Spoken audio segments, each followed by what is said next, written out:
nós temos um Senado onde nós não temos uma maioria de gente que ama a pátria e que zela pela justiça, porque se assim fosse, não precisava nem dar impeachment. Nem dar impeachment a Alexandre de Moraes. É o presidente do Senado pegar um telefone e falar com o presidente da STF. Olha aqui, amigão. Ou ele para, ou eu vou pautar o impeachment dele aqui. Não precisava nem vir a público. Só isso aqui travava tudo. Por que ele faz isso?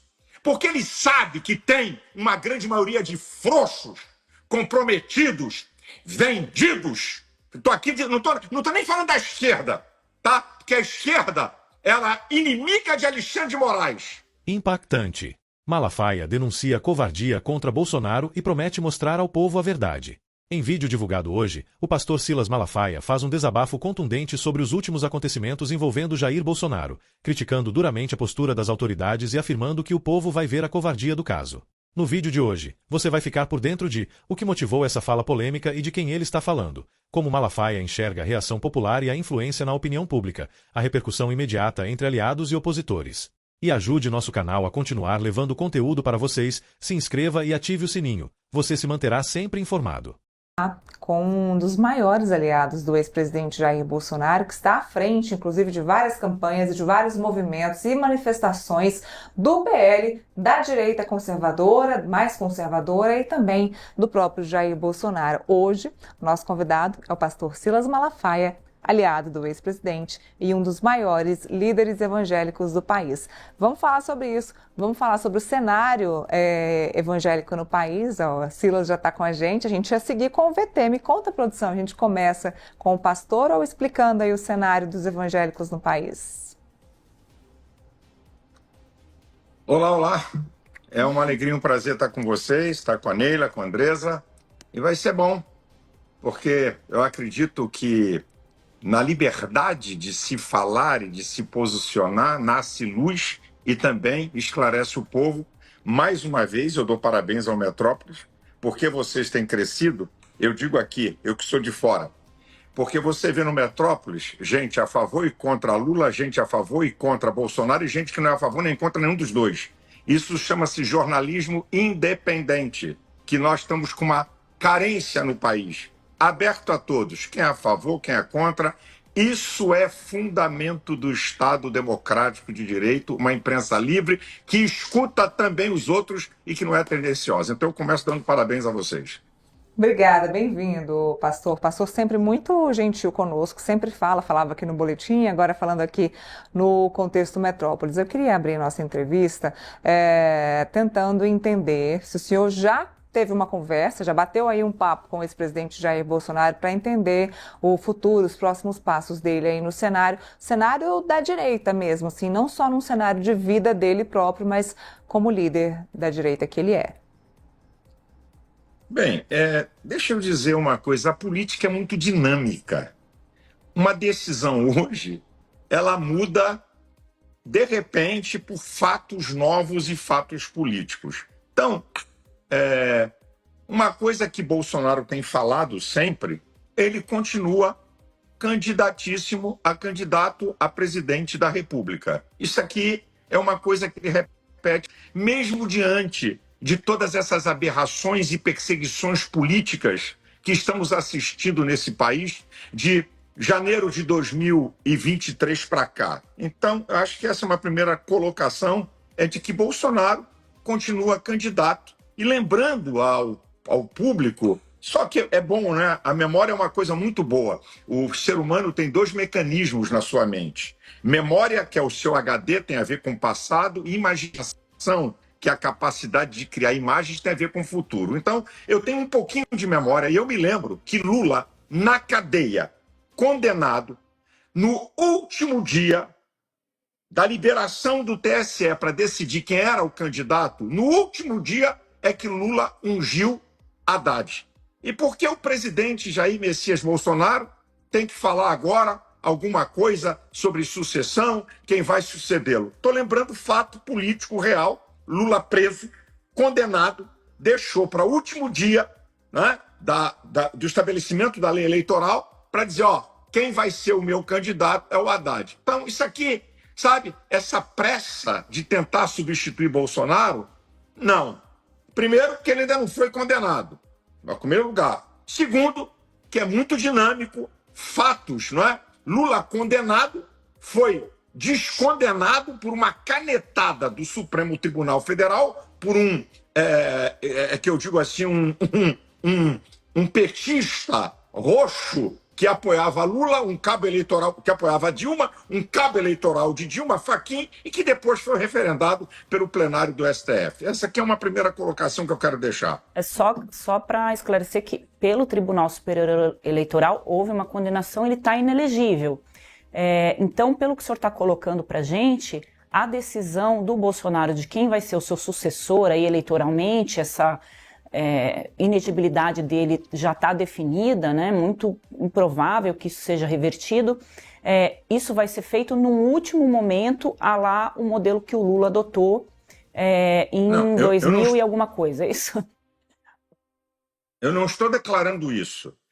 E você está fazendo uma afirmação de que isso é irreversível, essa afirmação também não se sustenta. Por quê? A inegibilidade de Bolsonaro está baseada em duas farsas, em duas vergonhas. A primeira, que ele teve um encontro com embaixadores para falar de urna eletrônica e de processos eleitorais. Fachin, que era presidente do STF, do Tribunal Eleitoral, e que não tem direito, ou não tinha direito de convocar embaixadores, convocou. O presidente da República, que no caso era Bolsonaro, que tem autoridade para convocar embaixadores, deram uma inegibilidade dele. O segundo motivo é mais ridículo ainda, né? Abuso do poder econômico. Quem pagou o trio elétrico fui eu. Então, as duas premissas são vergonhosas de pura perseguição política. Como eu disse, tem duas coisas que eu acho muito importantes nesse processo todo. Uma é o povo. O povo é o supremo poder de uma nação. Quando um povo se levanta, não tem Senado, não tem Câmara, não tem Executivo, não tem STF, todo mundo se dobra. Essa é a primeira coisa.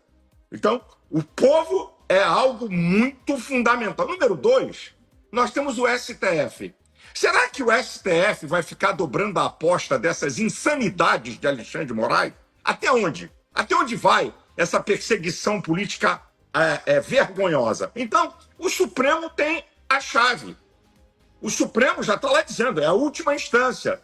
Então, o Supremo, por uma ação de advogados de Bolsonaro, pode requerer essa anulação de decisão do TSE. Então, eu não acho que está nada decidido e também não tenho autoridade, queria deixar bem claro, eu só citei o caso de Lula. Para essa pressa agora de querer dizer que Bolsonaro tem que falar sobre quem é que vai sucedê-lo, se nem condenado foi. Eu não tenho autoridade para dizer que Bolsonaro vai esperar o último minuto. Mas eu sei que agora não é essa hora. Isso eu sei. Agora não é esse tempo para essa definição, porque tem água para rolar. É apenas uma conjectura minha e eu não tenho aqui, autorização, ou o presidente da República disse, Malafaia, pode dizer que eu vou esperar até o último minuto. Não. Eu estou fazendo uma conjectura e construindo, porque eu tenho visto gente, e não é nem vocês jornalistas, eu tenho visto políticos se movimentando, certo? Não, que Bolsonaro tem que falar logo, Bolsonaro tem que dizer... Aí eu citei o caso, eu não vi ninguém apressar Lula. E agora querem apressar Bolsonaro? É apenas uma conjectura baseada no que está sendo apresentado.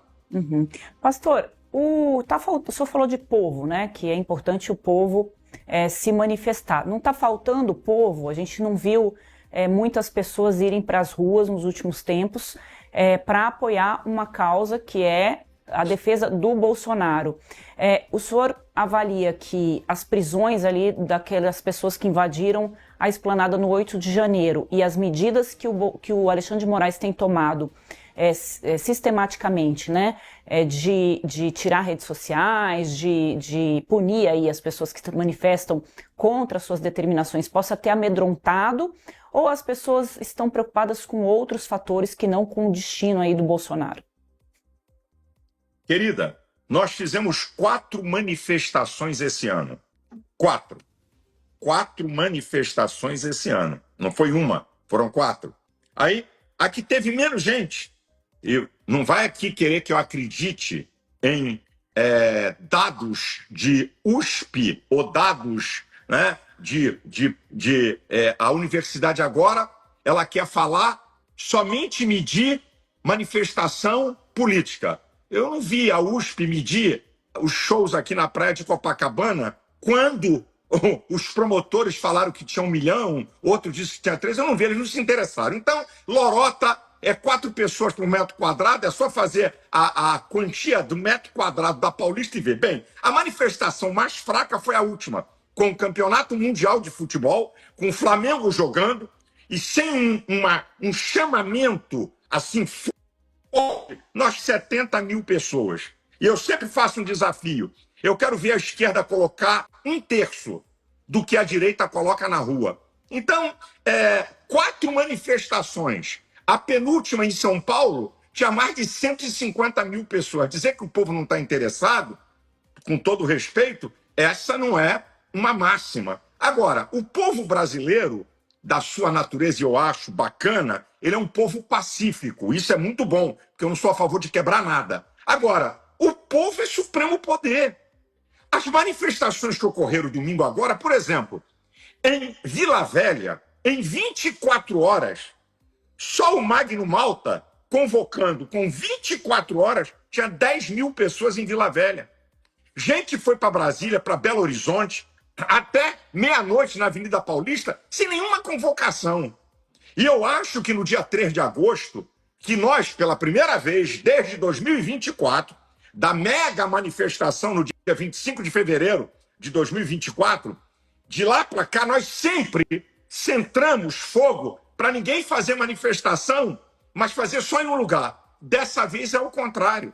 Nós estamos incentivando que em todo o Brasil, em tudo que é cidade, faz uma motociata, né, uma passeata, uma carreata, vai para a praça da cidade, veste de verde e amarelo, não precisa ter trio elétrico, ter palco, mas se manifesta. E como a Avenida Paulista virou, não é, hoje um palco de retumbância política no Brasil, nós vamos fazer domingo, dia 3, na Avenida Paulista. Mas a manifestação hoje, e não fomos nós, olha, todas as manifestações que fizemos de 2024 para cá, nós decidimos fazer. Dessa vez tem um fato novo.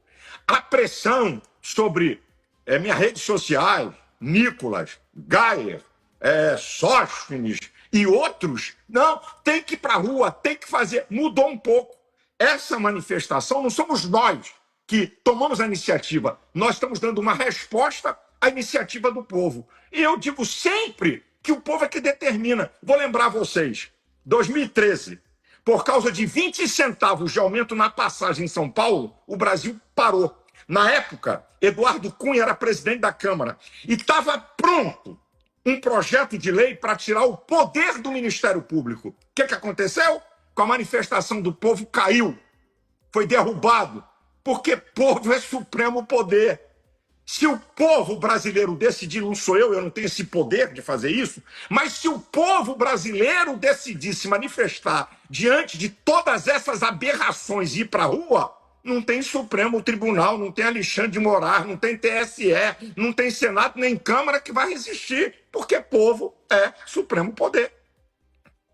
Da direita, o senhor vai estar à frente de algum manifesto por agora? Eu estou na frente da Paulista, certo? Não tem só eu, tem o Tomé Abduche, tem o Gayer, tem outros, mas sempre que o Bolsonaro, essas manifestações, quem pede para coordenar, eu não sou o dono da manifestação. Na verdade, o pilar das manifestações que fizemos é Bolsonaro, certo? Então, eu coordeno porque eu tenho experiência desde o movimento evangélico de fazer eventos megas no Brasil, que eu fiz muitos eventos gigantes, 500 mil pessoas em Manaus, 300 mil pessoas em Fortaleza, vai por aí afora. Então, eu coordeno o evento. Não sou dono do evento, mas coordeno o evento, não é? Porque tem que ter uma liderança, senão vira bagunça e rebu. Então, tem que ter alguém para coordenar, para quem vai subir no palco, quem vai falar, mas eu não sou o dono do evento. Eu estou coordenando na Avenida Paulista. Então, mas já tem os outros lugares, cada já tem um que se vire. algum marcado já para a Avenida Paulista? Já tem uma data? É dia 3 de agosto. Tá aí. O movimento que estamos fazendo, não é? Reaja Brasil, é em todo o Brasil, para todo mundo ir para a rua. É certo, em tudo que é cidade. E vamos marcar na Avenida Paulista, dia 3 de agosto, 14 horas.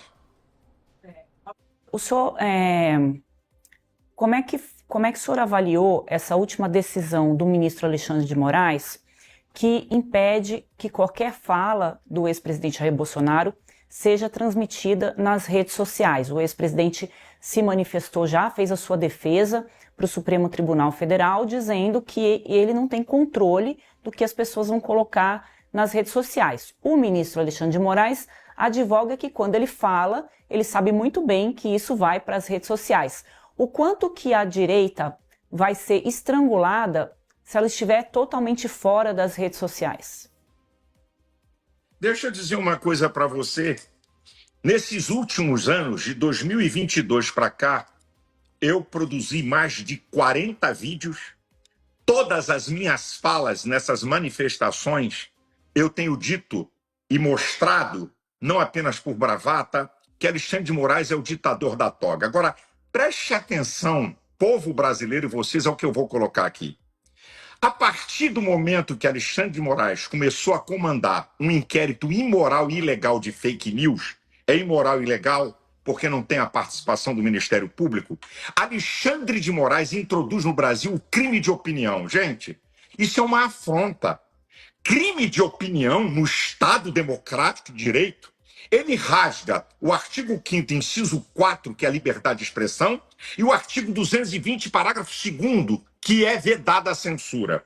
Então nós temos, isso é uma vergonha, nós temos brasileiros exilados, não é porque são assassinos ou roubaram o país, por crime de opinião. Alan dos Santos, Eustáquio, Paulo Figueiredo, entre outros. Então, ele institui crime de opinião. E agora, a decisão de Alexandre de Moraes, que é absurda e arbitrária, atinge a imprensa.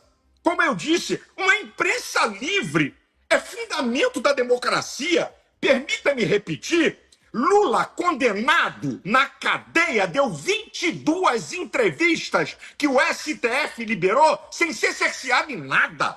Isso é democracia?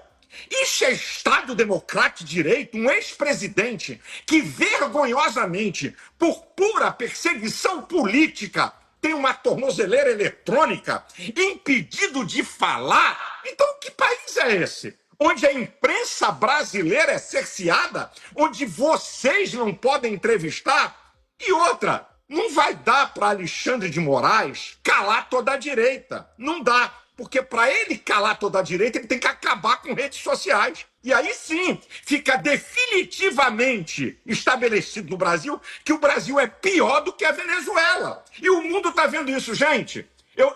Preste atenção a isso que eu vou falar. Donald Trump coloca uma carta, um comunicado, onde 80% ele está falando de liberdade. Não só de Bolsonaro. A coisa é muito grave. Ele denuncia que centenas de ordens de censura ilegais e secretas às plataformas americanas. Agora, preste atenção a isso. Todos nós sabemos que tem uma rixa entre a Europa e Estados Unidos. Isso é desde a guerra. Então tem uma rixa. Mas quando se trata de direitos humanos e liberdade dos povos, eles jogam juntos. O chefe da OTAN declarou: o Brasil pode tomar sanções da União Europeia de 100%. Vocês já pararam para pensar aonde vai essa brincadeira, essa bravata desse nacionalismo falso de Lula, que já disse em alto e bom som que ele combate historicamente família, costumes e pátria? Eles combatem a pátria porque a cor deles é vermelha, do comunismo mundial. Então, nós estamos aqui o seguinte: ou nós vamos levar o Brasil a uma bancarrota por causa de dois homens, Lula e Alexandre de Moraes, ou o povo vai reagir, ou a imprensa vai reagir e mostrar que esse caminho é um caminho de destruição para a nossa nação, e não vai ser só Donald Trump, não, gente. Gente, eu falei, aí me permita, eu não vou citar o nome do ministro, por uma questão ética, não é André Mendonça que é meu amigo. Eu conversei anteontem com um ministro top do Supremo Tribunal Federal. E eu disse para ele assim: ministro, o senhor já parou para pensar que as sanções vão vir em cima dos senhores e de suas famílias e que não é apenas entrar na América? Amanhã os senhores poderão ser impedidos de entrar na Europa. Amanhã toda a sua família e vocês vão ser travados. Isso é bom para o Brasil? Eu não quero isso para ninguém, nem para Alexandre de Moraes eu quero isso. Então, ou o Supremo Tribunal ou o povo vão ter que parar o ditador da toga Alexandre de Moraes. Essa que é a verdade. Top, ministro Top, quando o senhor colocou essa questão. Não, eu não dou nome. É um da prateleira de cima, mas não vou dar nome porque Mas eu perco a resposta, houve uma reação, o senhor sentiu que há uma preocupação da parte desse ministro? Eu senti, você sabia que o silêncio responde? Vocês são inteligentes, não é à toa que vocês estão aí. Vocês sabem que não é muitas vezes falar. Tem um texto na Bíblia do sábio Salomão que diz assim: até o tolo, quando se cala, se passa por sábio. Quer dizer, até uma pessoa que é tola, calada, ela responde. Esse ministro não me respondeu. E eu conheço. E sei da argumentação que ele tem. Vai ficar chateado de não poder entrar na Europa, né, Andresa? Não sei se vai ficar chateado de não entrar na Europa, não entrar nos Estados Unidos. Não é essa a questão. Claro que eu só estou dizendo o seguinte: você já parou para pensar, gente? Para pensar. Ministros da mais alta corte do país serem impedidos de andar pelo mundo. Gente, eu não quero isso nem com um brasileiro mais humilde, quanto menos aqueles que representam o máximo da justiça brasileira. Isso vai acontecer, gente. E outra, eu vi vocês conversando com o deputado. Trump já fez isso e pode fazer. Ele pode dar mais prazo. Ele pode chegar no dia 1º e dizer: eu vou dar mais 30 dias. Ele já fez isso em questões de sanções com China, com Rússia, com Europa. Ele pode fazer isso, certo? Ele já fez isso, não é outra vez, outras vezes. E pode fazer para dar tempo e juízo das autoridades brasileiras caírem em si e parar com esse joguinho político popular que não vai levar porcaria nenhuma a não ser a destruição do país. Olha, pastor, nas redes sociais a gente viu um movimento das pessoas usando aí uma hashtag que é Família Bolsonaro acima de tudo, acima de todos. Isso porque houve essa questão aí de Donald Trump e que muita gente culpou o Eduardo Bolsonaro por ter buscado ajuda aí com Donald Trump, o que acabou culminando nesse tarifaço imposto ao Brasil, o que acabou também culminando no aumento da popularidade do presidente Lula, que usou aí esse discurso dos ricos contra os pobres. O senhor acha que isso pode, de fato, ter atrapalhado? No primeiro momento ajudou. É verdade. No primeiro momento ajudou. Mas à medida que o povo está tomando conhecimento da brincadeira, a coisa está voltando para o seu lugar. No primeiro momento, o pau cantou em cima de Bolsonaro, em cima do Eduardo. O pau quebrou em cima deles. Eu que não tenho medo de nada e não me escondo, eu não me baseio por opinião de rede social, sabe? Se ela está a favor ou contra, e me posicionei logo no primeiro dia, mas o pau estava quebrando em cima. Só que agora o povo está tomando consciência. Quer dizer, então, que o Eduardo Bolsonaro e Bolsonaro são culpados de injustiças, são culpados de ordens a plataformas americanas ilegais, imorais e secretas? Eles são culpados de sanções a eles, onde vou repetir aqui, hein? Disse na Paulista, essa semana coloquei um vídeo, Alexandre de Moraes é um criminoso, porque rasga sucessivamente a Constituição. E cito aqui os artigos para não dizer que é bravata. Artigo 5º, inciso 4, artigo 5º, inciso 16º, artigo 5º, inciso 55, artigo 53, artigo 102, artigo 129, artigo 220, parágrafo 2º. Então, eu estou provando aqui. Então quer dizer que aqueles que cometem crime são inocentes. E quem denuncia para consertar isso é o criminoso? Não posso aceitar agora. Eu sou muito franco. Eu não sou alienado, eu sou aliado de Bolsonaro. Eu não sou bolsominion. Eu tenho voo próprio. Discordo muitas vezes do presidente, falo coisas com ele pelo telefone que ninguém é capaz de falar, e por isso que ele me considera em autoestima e como amigo. Eu não sou a favor dessa hashtag. Eu sou a favor, sim, do Brasil acima de tudo. E da justiça acima de tudo. E não de uma perseguição política vergonhosa e absurda. Gente, Bolsonaro estava na América. Foi Bolsonaro que convocou o povo para frente dos quartéis? Não. Foi Bolsonaro que mandou o povo quebrar Brasília? Não. como é que ele é incluído num inquérito como tentativa violenta da abolição do Estado Democrático de Direito? Como é que é isso, minha gente? O cara estava na América, Pastor. nem aqui estava. E dizer que isso é um processo legal, isso é uma farsa de pura perseguição política. Pastor, durante os 4 anos do governo Bolsonaro, ele fez críticas muito contundentes aos ministros do Supremo Tribunal Federal e ao Congresso. E os termos usados pelo Bolsonaro durante esses 4 anos, que foram incitando as pessoas a se revoltarem contra os outros poderes, foram totalmente repetidos ali por aquelas pessoas que estavam na porta dos quartéis e que também invadiram os 3 poderes. Não dá para dizer que o Bolsonaro não influenciou na atitude das pessoas. Você vai me desculpar, então Lula é responsável pelo quebra-quebra em 2006. Lula, então, é responsável em 2014, que tentaram invadir o STF, 30 policiais feridos e 8 em estado grave, porque Lula falava contra a STF e a esquerda. Então Lula é responsável o que aconteceu em 2017, onde a esquerda atacou terror em Brasília, tacaram fogo no Ministério da Agricultura. Quem foi preso? 2014, 30 policiais feridos, 8 em estado grave e manifestantes feridos. Quem foi preso? E eu te pergunto, quem foi ferido na manifestação? Gente, por favor, do dia 8, quer transformar baderna em golpe? Existe uma coisa, não existe golpe contra patrimônio, golpe é contra o mandatário. Lula estava livre e solto, quem tentou matar, quem foi atrás de Lula, isso é papo, isso é conversa fiada. E outra, é liberdade de expressão, seja do presidente, do brasileiro mais humilde, se expressar.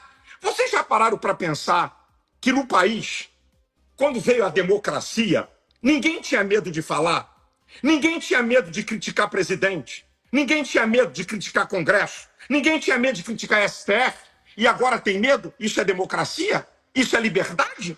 Zé Dirceu, em alto e bom som, disse: tem que tirar todo o poder do STF. Não aconteceu nada com ele. Damus, petista, foi presidente da OAB do Rio, disse em alto e bom som: tem que fechar o STF. O que aconteceu com ele? Nada.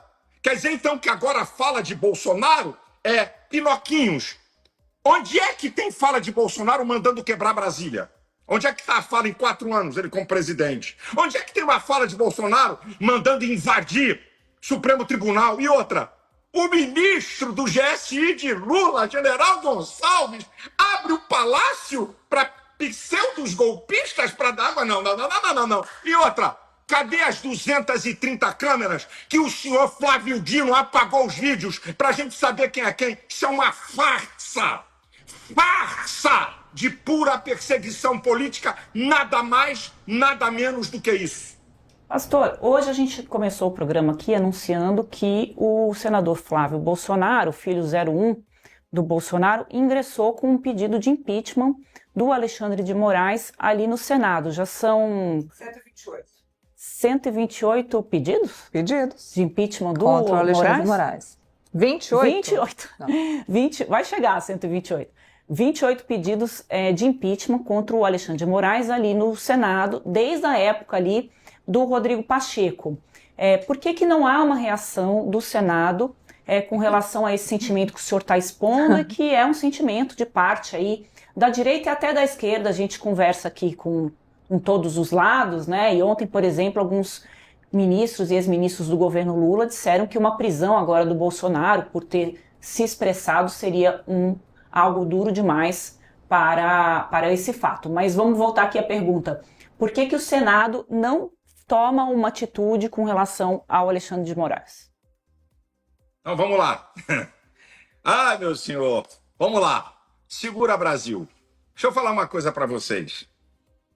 Evidente, quero deixar bem claro, que há exceções no Senado. Repito, há exceções no Senado de gente que ama a pátria, de gente que sabe o que tem valor e o que é justo. Mas lamento dizer, nós temos no Senado também uma direita vagabunda, que se vende por cargos a governo. E são esses que mantêm lá o senhor Alexandre de Moraes. Você já viu o que o presidente do Senado, Davi Alcolumbre, recebeu do governo Lula? Você já olhou? As empresas e diretorias que estão na mão dele? Então, gente, nós temos um Senado onde nós não temos uma maioria de gente que ama a pátria e que zela pela justiça, porque se assim fosse, não precisava nem dar impeachment. Nem dar impeachment a Alexandre de Moraes. É o presidente do Senado pegar um telefone e falar com o presidente da STF, olha aqui, amigão, ou ele para, ou eu vou pautar o impeachment dele aqui. Não precisava nem vir a público. Só isso aqui travava tudo. Por que ele faz isso? Porque ele sabe que tem uma grande maioria de frouxos, comprometidos, vendidos. Tô aqui, não tô nem falando da esquerda, tá? Porque a esquerda, ela é inimiga de Alexandre de Moraes. Hã? Você vai ver Lindenberg e Farias, você vai ver Gleisi, você vai ver, esqueci o nome do outro lado, do Pará, que também é da esquerda, com os estudantes da USP, com documento para impedir Alexandre de Moraes de ser ministro. Tá? Eu coloquei hoje esse vídeo, de 2017, mas hoje é porque o interesse não interessa o país, é o interesse deles. É para destruir adversário, então nós estamos juntos. Então, aqui tá, e eu não estou escondendo. Repito, nós temos uma direita vagabunda e vendida e temos uma direita séria. E gente séria. Mas tem uma, que aí não temos a maioria. Para pelo menos assim, nós vamos pautar o impeachment de Alexandre de Moraes e esperar ele parar até para cancelar isso. Eu não desejo impeachment de ninguém. Agora, é o remédio quando os homens não respeitam a Constituição. E um dado, o Supremo Tribunal Federal, a função principal do Supremo é zelar e promover a Constituição. Como é que um ministro rasga sucessivamente a Constituição?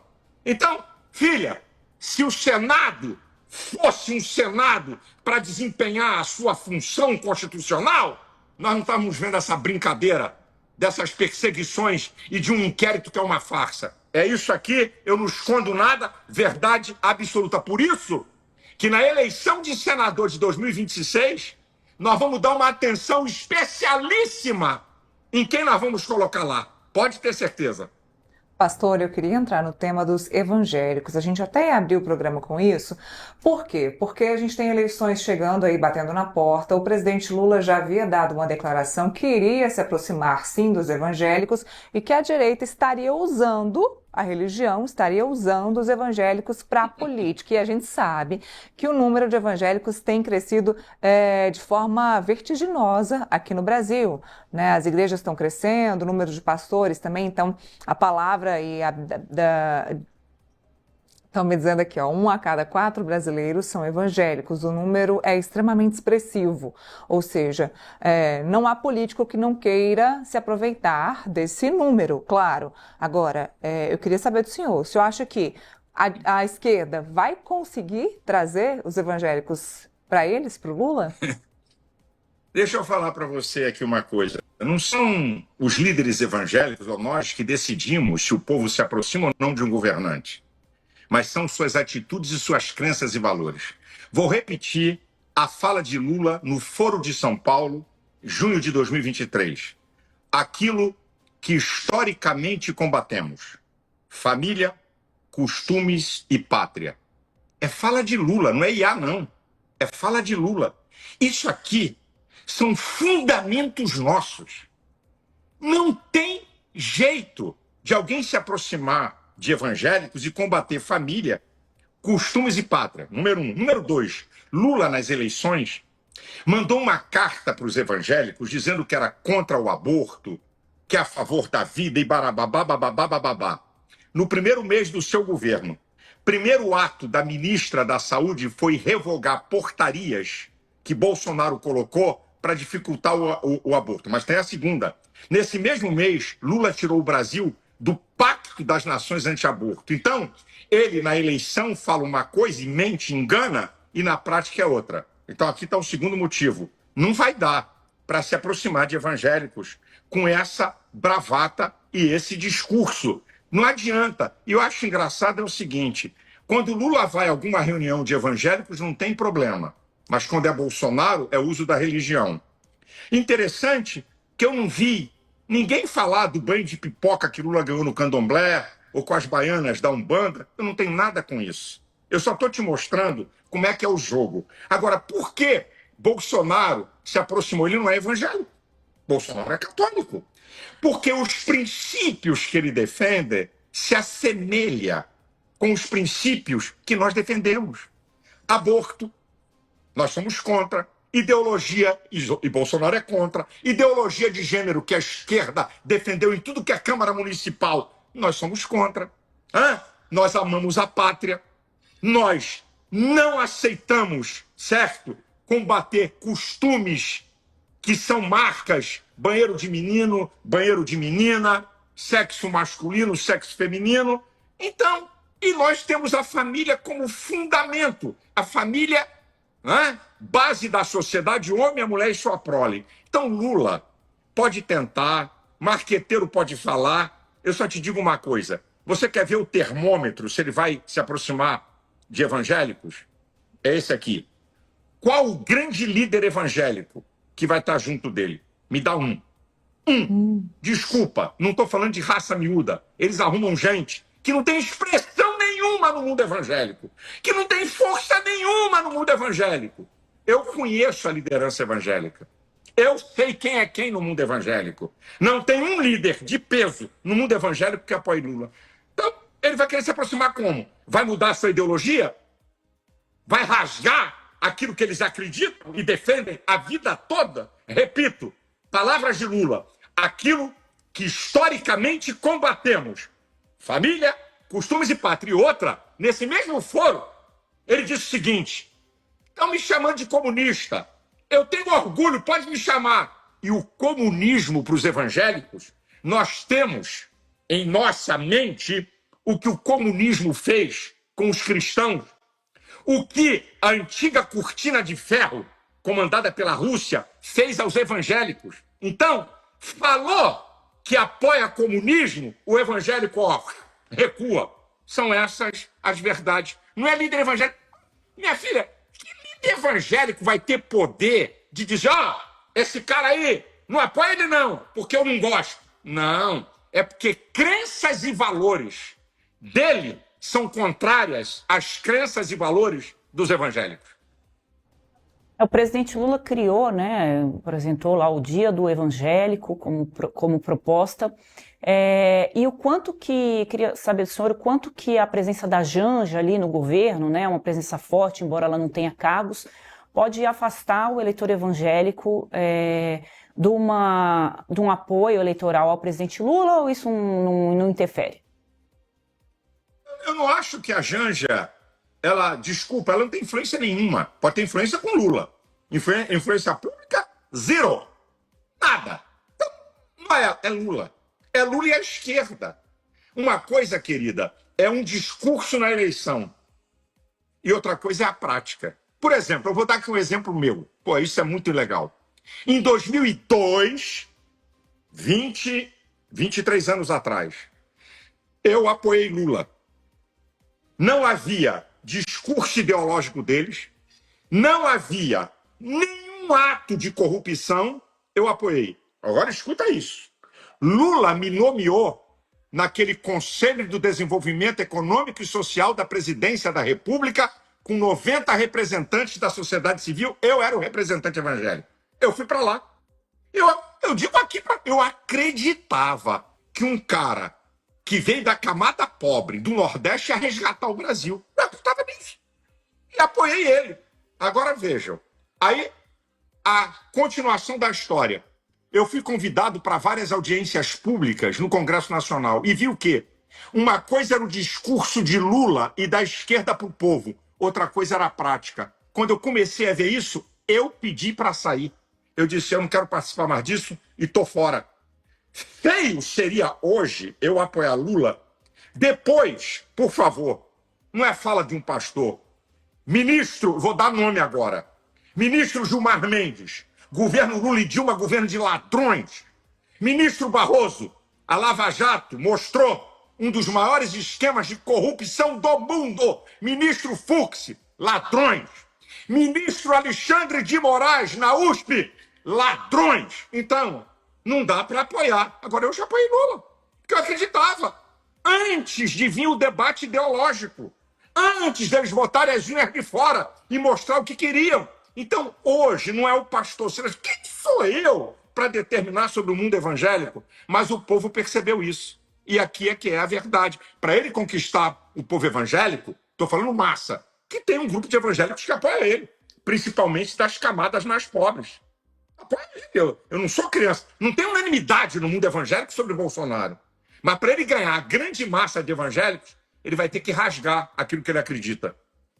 Pastor, com base em que o senhor diz que os ministros do Supremo são ladrões? Não. Os ministros do Supremo chamam Lula de ladrão, por favor. Ei. Não confunde o que eu falei, não. Vou repetir. Ministro Gilmar Mendes declarou governos Lula e Dilma de cleptocratas, de ladrões.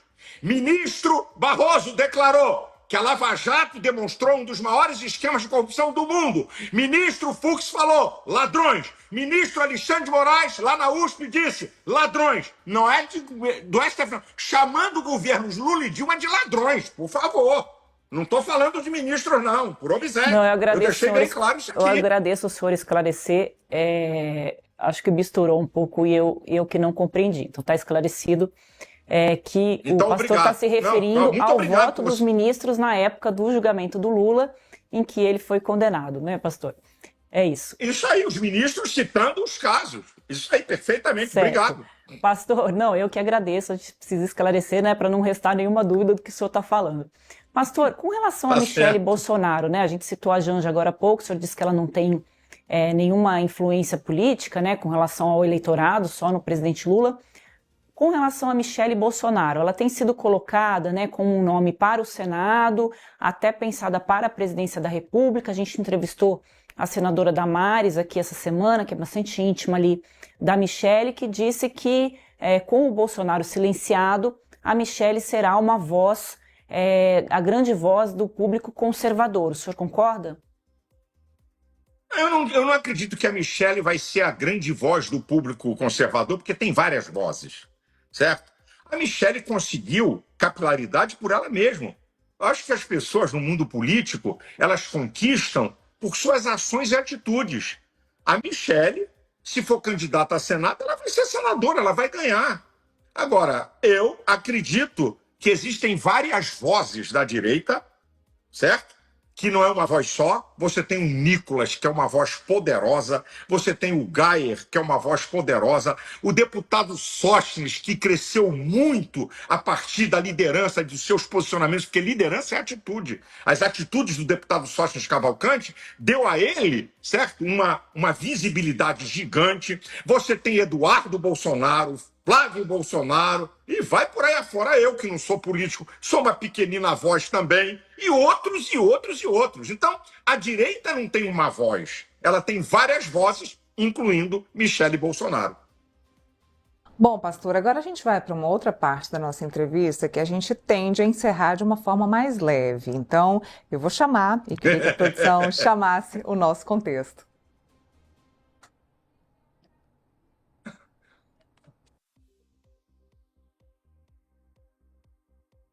Vamos lá, no início do nosso contexto, eu vou pedir para o senhor caracterizar, dizer uma palavra, a palavra que vier à sua cabeça, uma palavra só, para cada uma dessas pessoas que a gente vai citar. E eu já começo falando sobre o presidente Lula, qual a palavra que vem na sua cabeça? A palavra que vem na minha cabeça é essa aqui, deixa de ser falso. Seguimos então para o ministro Alexandre de Moraes. Alexandre de Moraes, ditador. Agora, governador de São Paulo, governador Tarcísio de Freitas. Em cima do muro. Agora a gente vai para um aliado, grande aliado aí do ex-presidente Jair Bolsonaro, o deputado Nicolas. É o futuro. Muito bem, agora Marcos Pereira, o deputado Marcos Pereira, que foi inclusive um dos candidatos aí à presidência da Câmara dos Deputados.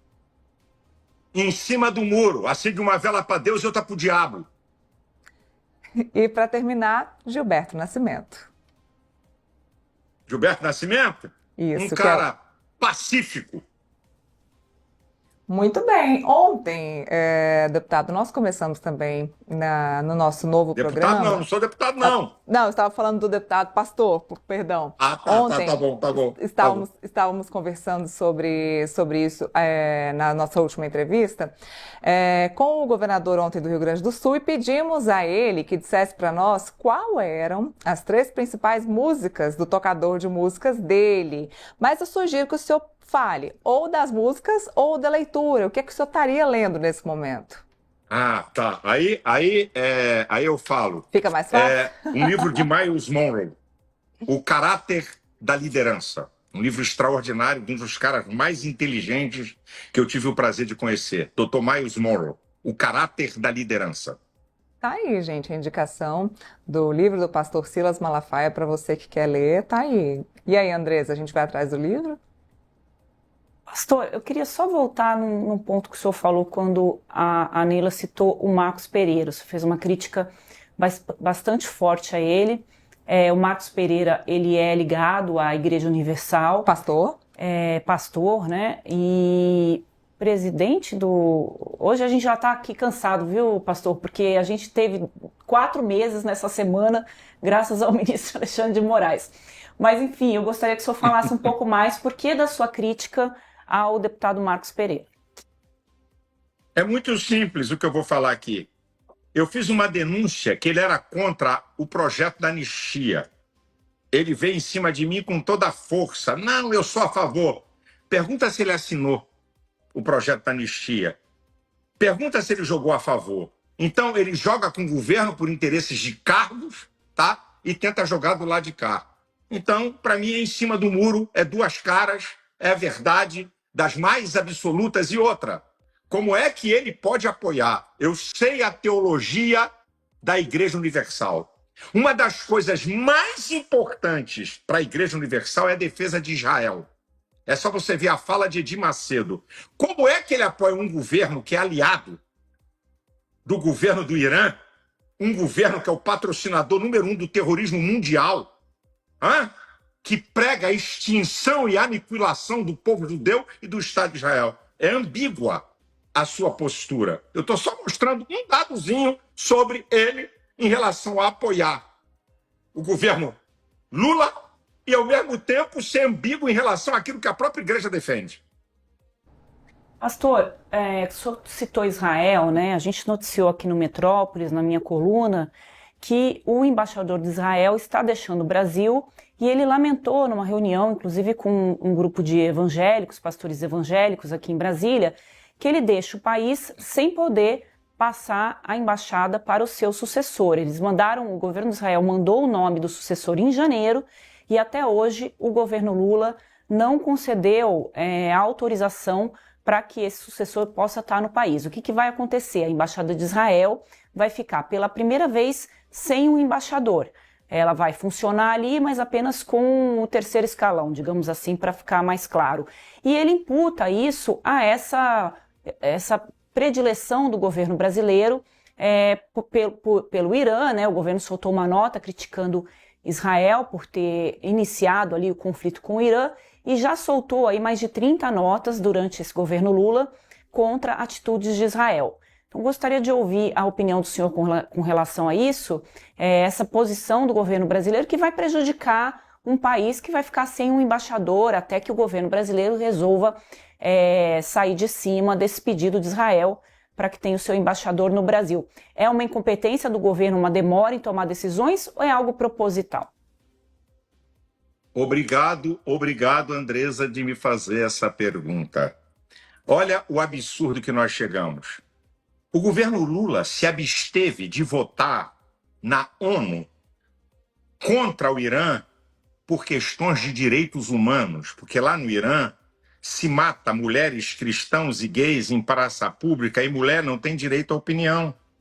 O que eu acho muito incrível é que Lula condena os ataques de Israel e dos Estados Unidos ao Irã, mas não condenou os ataques do Irã a Israel. E tem um dado que muitas vezes as pessoas não percebem. O ataque do Irã a Israel é com mísseis teleguiados para atingir a população. O ataque de Israel ao Irã é cirúrgico. E se Israel não tivesse a defesa, a tecnologia da defesa antiaérea que tem, nós íamos ter um genocídio de massacre da população civil. Então, Lula é aliado com um governo, repito, patrocinador do terrorismo mundial, um governo que prega a aniquilação de um Estado soberano.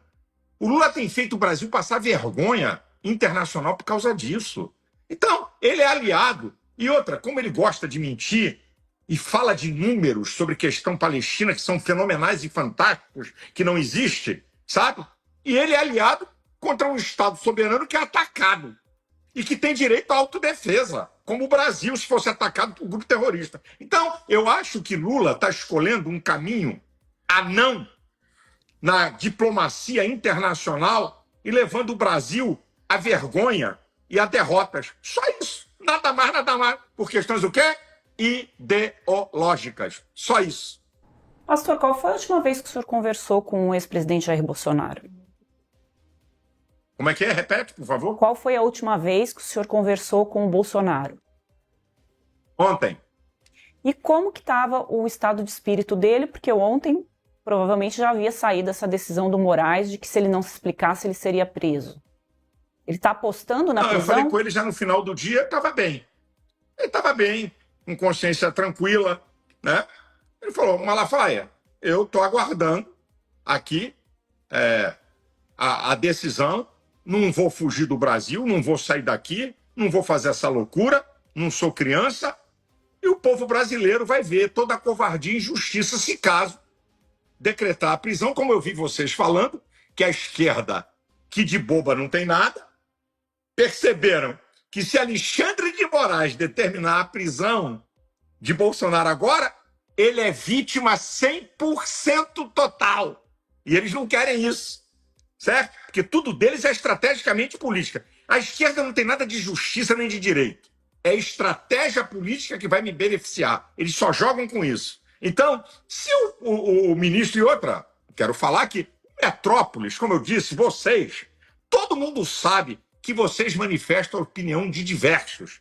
Vocês abrem aqui para apoio para quem é contra, a favor de Lula, de Bolsonaro, e eu acho isso sensacional. Mas quero dizer que o Grupo Globo, que é a chapa branca de Alexandre de Moraes, ontem, no Jornal Nacional, e o editorial do Globo, mandaram um recado para Alexandre de Moraes sobre censura e sobre liberdade. E eu não acredito, eu posso estar errado, tá? Eu não tenho bola de cristal e não tenho onisciência, só Deus. Que Alexandre de Moraes não vai cometer essa loucura. Eu, pessoalmente, posso estar errado, ele não vai cometer essa loucura. Eu não acredito que os ministros do STF vão referendar isso. Desculpe cortá-lo. O Bolsonaro disse para o senhor que está esperando a prisão? Não falou hora nenhuma disso. Ele não disse, eu estou esperando ser preso. Ele falou, meu advogado apresentou o argumento. Eu não posso ser responsabilizado, como vocês e toda a imprensa brasileira está falando, por rede social de terceiro.